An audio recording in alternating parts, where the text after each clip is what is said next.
For the third week in a row, the Denver Broncos have an opportunity to clinch a playoff spot. They have failed the two previous times. Will they get it done against the Chiefs this week? Colt, how do you see this game going? Yeah, I certainly think they can. Look, man, the Broncos are good. Like, they're good. They're good on defense. They can move the ball on offense. Bo Nix is playing well. I mean, especially if the Chiefs decide to rest a few key players. If they rest, Mahomes and Kelsey and Chris Jones and McDuffie and, all these. Like, I definitely think the Broncos can go in there and win. Look, I know it's the third week in a row they can clinch, but at the end of the day, they barely lost on a walk-off field goal to the Chiefs earlier in the year, and I think that they can figure this one out. I mean, they're a solid football team. They're well coached. Sean Payton, those guys. I've struggled watching them because I don't think they have like great weapons on offense, but they're just dudes who go out there and figure it out and get it done. And Bo Nix, I don't know if you saw this touchdown throw from last week, but it was like the longest throw in air in a long time, right? 67 yards or something like that. So, listen, I mean, if the Chiefs don't rest players, no, I don't think the Broncos go in there and win. But if they do, I think they certainly have a chance. Yeah, Sean Payton has done an unbelievable job with Bo Nix because I don't think Bo Nix has been the best quarterback of the year by any means, but what Sean Payton has done to get him there has been fantastic. Justin, what have you seen from Denver the last few weeks that has stuck out to you? Yeah, I want to talk about the D-line. When you turn that team on, that D-line gets after it. I mean, those guys are flying around. Zach Allen had 4 sacks in the last game, a former teammate of all of ours. He's playing well. Zach Allen. Oh, yeah. Shout out to mini J.J. Watt out there just wreaking havoc. Patrick Surtain. I mean, they got a lot of the pieces. Cole mentioned it. They don't have that go-to guy in the backfield. Courtland Sutton, I think, is that number one receiver. They don't have a guy in the backfield that can go close out a game. They go running back by committee. It's hard for them to really get into a groove with those guys. So, yeah, they're running the ball all right. I think that's where they're lacking late in the fourth quarter to go close some of these games out. The offensive line isn't a bunch of world beaters. I don't think they're great up front. And then Bo Nix has had some costly interceptions at times, but I'm trying to nitpick at this point. The Denver Broncos need to find a way to close out games late, and that's where they've struggled the last few games. That pressure is starting to mount. We've played in games like that before where you're trying to win to get in. Jay's going to get mad at me for saying this because you got to play whoever's on the schedule, yet he's used this same scenario when he's trying to make a point. They really haven't beat anyone very good. Yes, they beat the Tampa Bay Bucks early in the season, but I'm looking at every playoff team that they've played, they've lost to. The Ravens, the Chiefs, the Steelers, also the Seahawks early on, then the Chargers. I'm kind of low-key for the story. I'm cheering for the Bengals to make it, but I think the Broncos can get it done against the Chiefs backups. Yeah, it'll be interesting to see. Jay, this is an interesting week. We're getting into the season of resting starters. How do you see the Chiefs approaching this game and resting starters? And do you coach differently when you got Carson Wentz or any other backup in the game? Well, first of all, the Chiefs are playing the Broncos, a pretty good rivalry. Chiefs have already got the number 1 seed, so they may play their guys. Hell with Sean Payton, hell with the Denver Broncos. Let's go ruin these guys' holiday season and beat the hell out of them and knock them out of the playoffs. What a better way to celebrate the New Year's with a knockout of the Denver Broncos and Sean Payton. So that might be Andy Reid's goal this week. Hell, let's do it. We got a week off in between the playoff games, so let's go play them and kick their ass. But if he does want to rest them, the approach would be the similar. You're going to still come up with a game plan to try to get these guys in the best position as possible to win a game and showcase their skill set. Carson Wentz might do a little bit more athletic type plays with some zone reads possibly. Who knows? The backup tackle or backup 3-tech, they're still going to play over cover 3 or whatever it might be. They're just going to have to execute.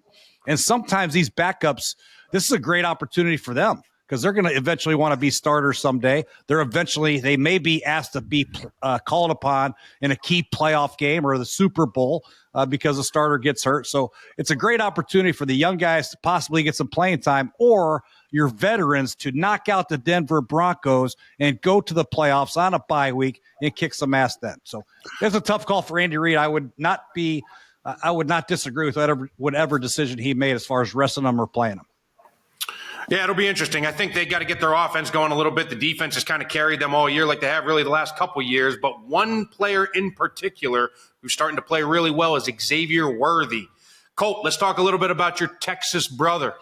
Yeah, man, I think Xavier Worthy's he's played pretty good. I mean, we all know him because of his, broke the 40-yard dash record at the combine. He can fly.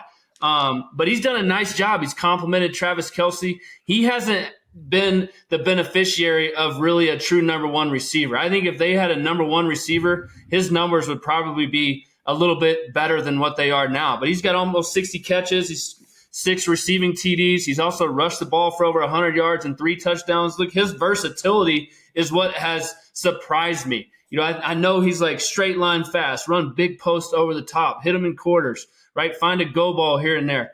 But his ability to run shallow crosses and turn them upfield and develop his route tree this year has been pretty impressive for a young guy, especially in the situation and the role he's had to play.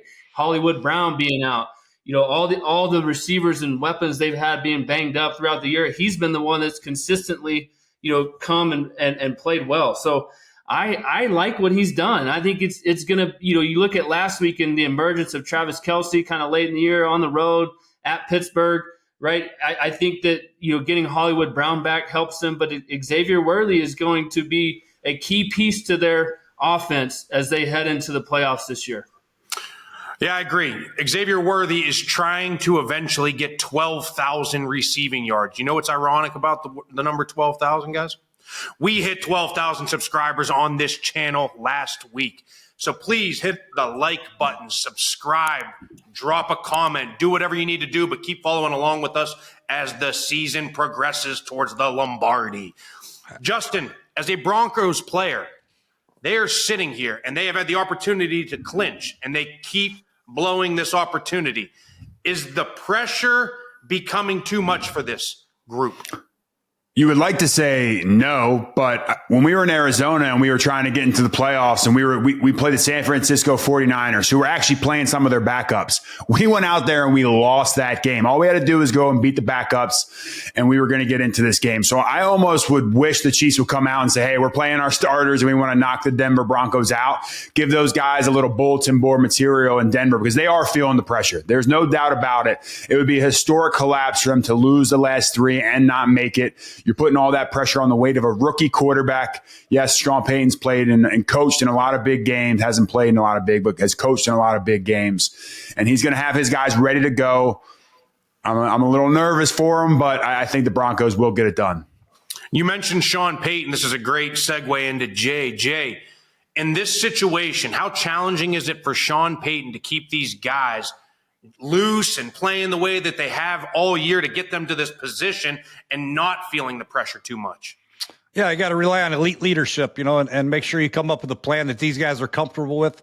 Stay with a similar demeanor. Don't want to change too much and, pull your hair out and run into practice and turn into a basket case and make these guys even more nervous. Have your poise about you, have a great plan about you, and then let your players play and do the work. Patrick Surtain on defense, Bo Nix done an excellent job. Ball control type offense. Every now and get Cortland Sutherland a deep ball, little jump ball at him, make him play. Mims is starting to play a lot better.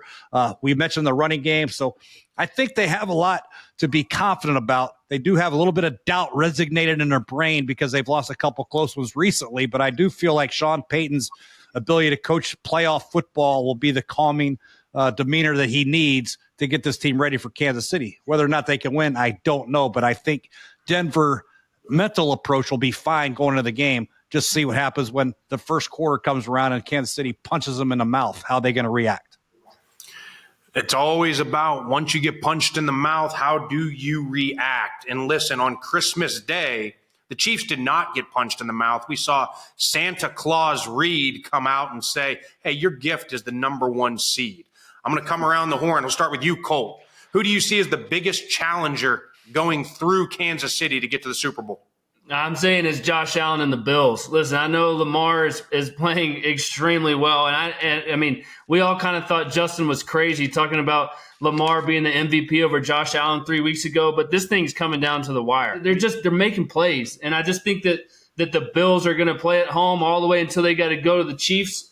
and it's going to be a tough game. But I think that's the one team that could really possess a challenge for the Chiefs. They already beat them once, and so I'm saying the Bills.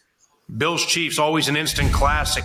Want to win money watching football? With Underdog, you could win up to 1,000 times your cash just by picking higher or lower on your favorite player's stats, like whether or not your team's running back will score a touchdown this weekend.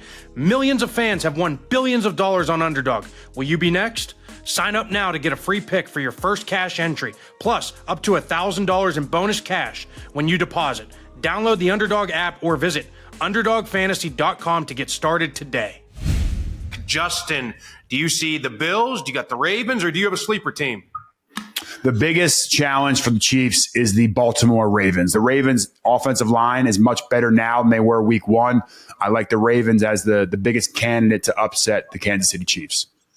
I think I know who Jay's going to go with, but we will go and ask him anyway. It's Buffalo. There it is.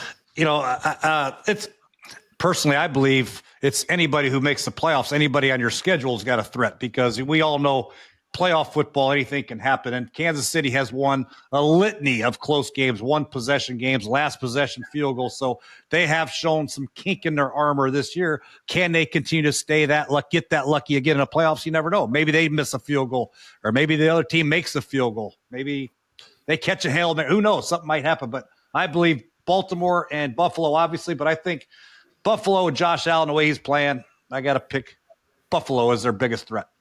Okay, we'll stay with Jay, and we will go around the horn again and see who wins the game between the Broncos and the Chiefs this week. Obviously tough, because we're not sure who's going to play and who's not going to play. But who do you got, Jay? You can only sit so many guys, AQ. I mean, it's not like you're going to take out the entire offense and defense and leave it home watching on TV eating turkey. Somebody's got to play. And Justin knows. I mean, Justin was in a game that didn't matter against Washington when I was a coach, and it mattered to us, and they beat our ass. And Kansas City and Denver's a rivalry. I'm taking Kansas City at home to beat Denver and ruin Denver's New Year's. Who do you got, Justin? I'm going to go with the Denver Broncos. I alluded to it earlier. There was a 3-point game earlier in the season. If you don't have Patrick Mahomes and he's not there the second half of the game, I think the Denver Broncos are going to be able to pull this one out. Denver Broncos. Colt. Yeah, I'm with Justin, man. I think the Broncos have enough to win this game. I think the Chiefs what do they have? They have Vance Joseph, they have no running game. Defensive coordinator. No defense is playing good. Zach Allen, Surtain, all these guys, like they create enough havoc, especially for a guy who's going to step in and play like Carson Wentz, who's a good football player. Number 2 pick in the draft. Had an MVP season, as Justin mentioned earlier. But I still think the Broncos defense is legit. They're not going to let them just go out there and outscore them all night long. Spags probably won't have any plan for Bo Nix as a rookie. Yeah, and Bo Nix just played good. I mean, all the RPOs they run, I think that this team is pretty disappointed in themselves, and that they've had 3 chances to close this thing out and make the playoffs. That's a big step for Sean Payton and this staff in year 2. You know why they haven't closed it out? Because they're not very good. They almost beat the Chiefs. I mean, and they should have. It was a little bit questionable, if you remember. So I think they're going to put together a plan. Look, this is my segment. I think they're going to put together a plan. I think they're going to play well on offense. I think on defense they're going to be ready to go. And I think at the end of the day they're going to go down there in Kansas City and punch their ticket to the playoffs. That's what I think is going to happen. We'll find out. We will see. We will find out. My pick is the Kansas City Chiefs. I agree. I mean, you can only sit so many guys. I think Carson Wentz is a damn good football player. He's had his moments where he's looked.